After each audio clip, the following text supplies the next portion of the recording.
후지화력 종합연습은 매년 상반기 중 실시되는 일본 자위대의 공개 행사로 육상 자위대를 중심으로 각종 무기 체계들의 운용을 공개하는 행사입니다. 매년 진행할 때마다 일본의 방송국에서 취재 열기가 뜨거운데요. 여러 영상을 둘러보면서 문득 궁금증이 들었습니다. 우리 한국군과 일본 자위대의 훈련은 얼마나 다른지에 대해서 말이죠. 영상을 보고 계신 여러분도 궁금하실 것 같은데요. 그래서 오늘은 한국군과 일본군의 침투 및 훈련, 전차 훈련 등을 비교해 살펴보도록 하겠습니다.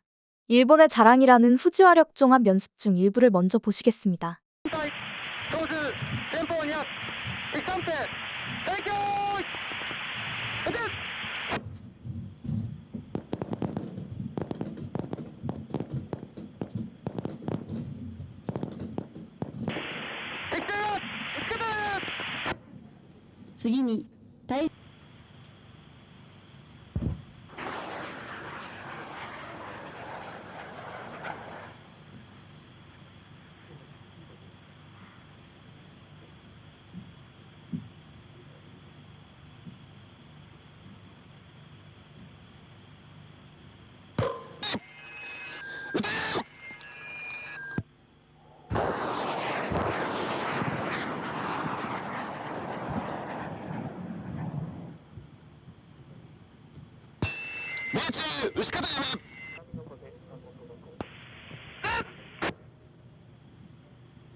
슈란 다적 5秒前슈란 다적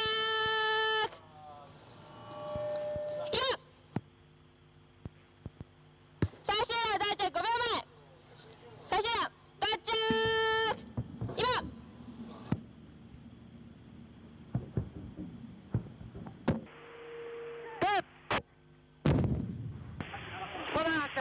空発射経過秒で30秒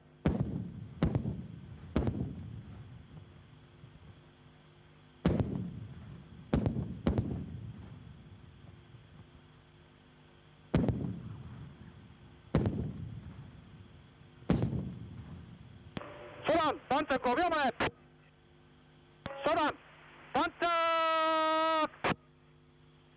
今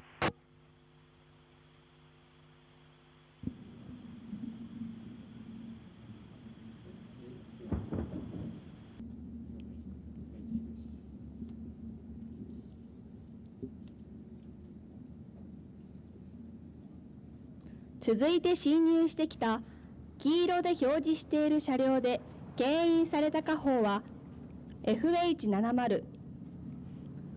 最後に進入してきた青色の旗で表示された下方は1級 WHSP です。2種類の下方が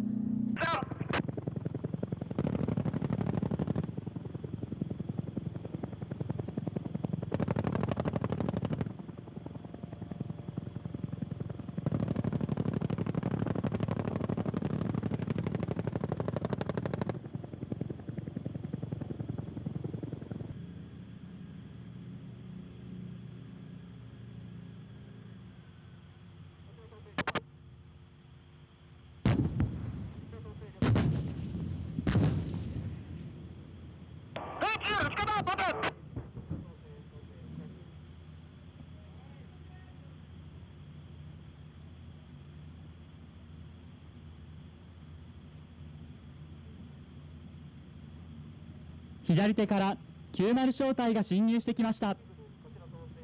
目標はチャーリー、デルタの台および7の台です。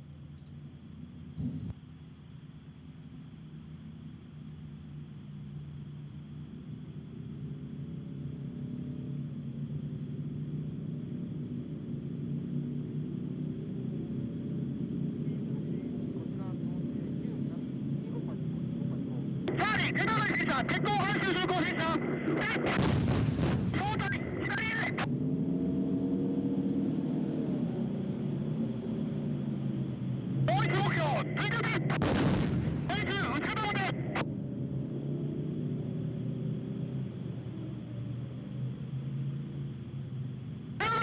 した。対戦交代流相対数取れ。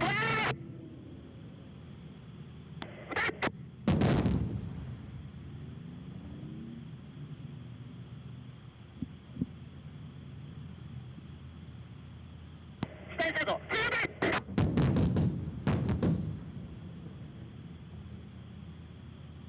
打ち方やめ。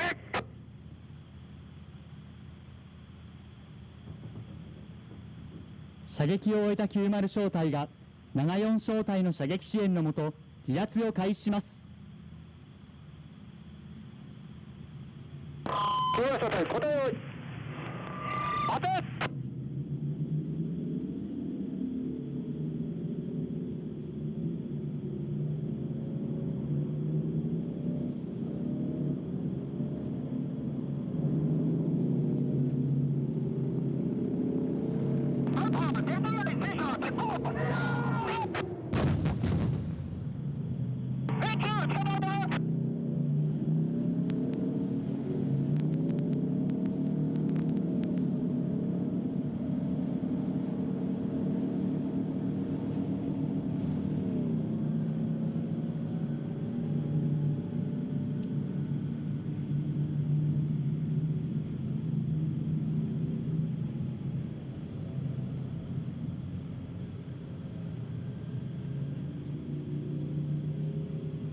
74小隊が射撃支援任務を終え離脱します。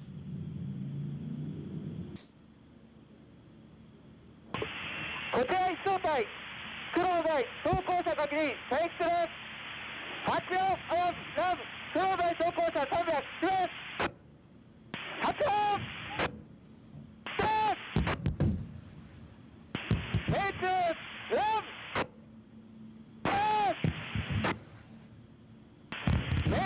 黒台装甲車撃破。こちら中隊長了解。下車展開した2小隊が敵部隊を制圧します。こちら2小隊赤の台前面敵艦兵確認。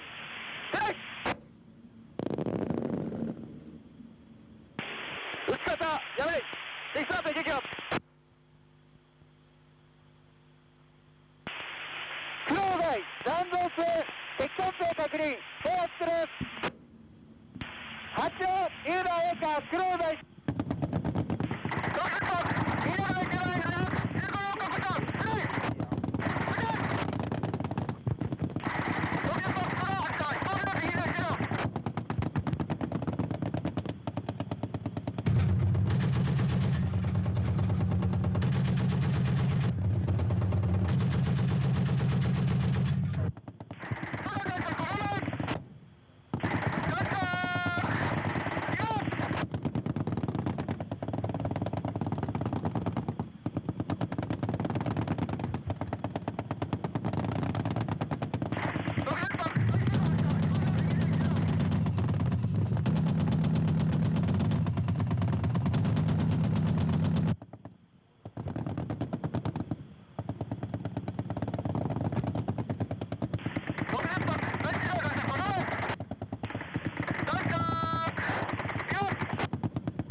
系機動車は高い機動性や悪路における走破性を有する車両です。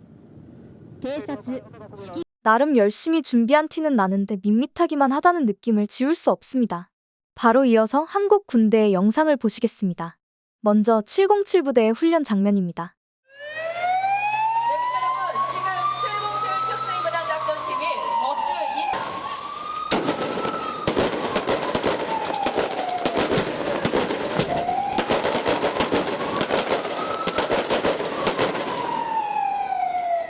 건물록성의 저격수가 버스 내부에서 외부를 경계 중인 테러범을 사살하고 섬광 및 폭음으로 테러범을 기만해 버스로 침투하고 있습니다.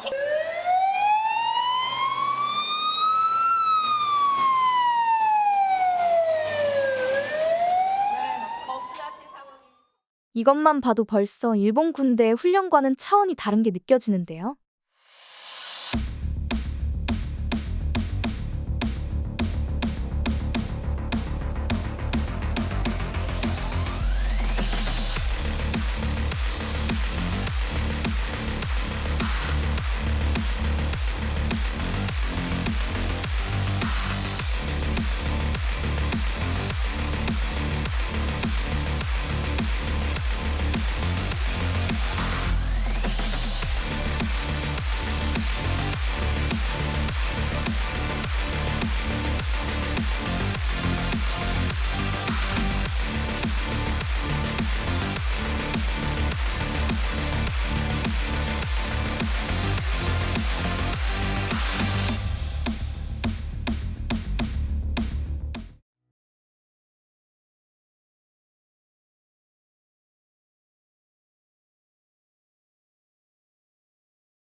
영상으로만 봐도 한국군이 훨씬 압도적인 포스를 풍긴다는 것을 알 수 있는데요. 군사 전문가들의 말에 따라도 그렇습니다. 한밀덕은 한 가지 상황을 가정해 보았는데요. 한국의 탄도, 순항미사일과 폭격으로 일본의 방공망과 항공체, 생산시설 및 경제시설 등을 박살낸 뒤에 대한민국 해군과 대한민국 공군이 해상자위대와 항공자위대를 무력화시켰다는 전제하에 한국 해병대가 상륙하고 그 뒤를 이어 대한육군이 투입됐다면 어떨까요? 그러면 일본은 그야말로 완패를 당하게 됩니다.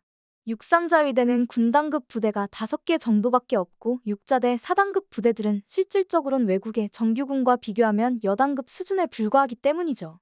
물론 각 연대 전투단별로 화력 편제를 강화하는 등의 조치는 하고 있지만 일단 일본의 방위는 최우선적으로 해상자위대와 항공자위대가 맞는다는 점에서 상륙을 저지하지 못한 순간 육상자위대가 얼마나 남아있든 일단 일본은 방위를 실패한 것이 됩니다.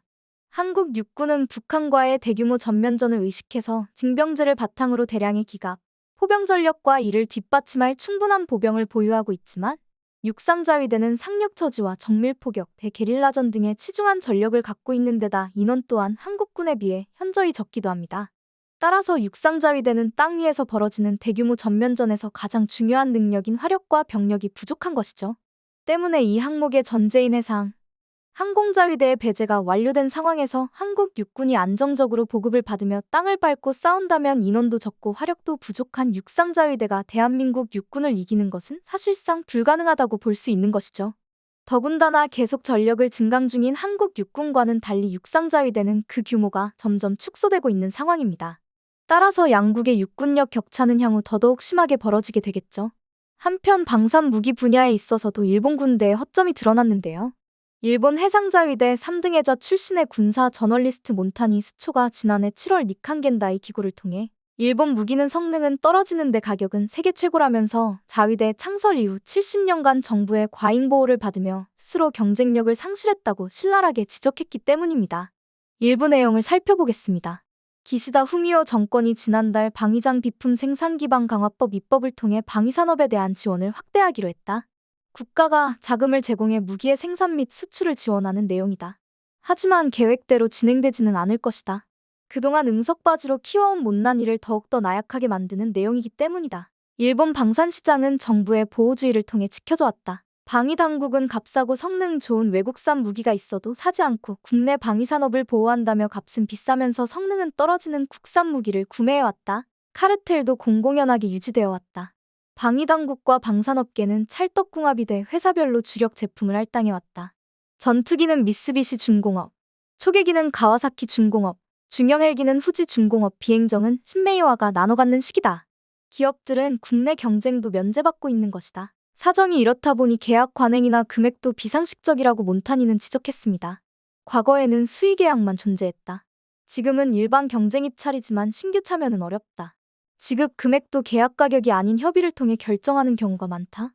생산성 낮고 노력하지 않는 기업도 이익을 확보할 수 있는 구조다. 그는 이 때문에 기이한 상황들이 나타나고 있다고 했습니다. 부득이하게 해외 무기를 도입해야 할 때도 굳이 국내에서 생산한다는 것입니다. 그러나 이를 위해 해외에서 제조권을 구매해야 하기 때문에 직접 수입하는 것보다 몇 배나 가격이 더 비싸다고 했습니다. 몬타니는 일본의 방위산업이 쇠퇴하고 있는 것은 군비 확장론자들이 주장하는 것처럼 헌법 구조나 무기 수출 3원칙 때문이 아니다. 라고 단언했습니다. 이래서는 방위산업이 망가지는 것이 당연하다. 오냐오냐 해주면 썩는 법이다. 일본산 무기는 성능이 떨어지고 사용은 불편하고 신뢰성도 의심스럽다.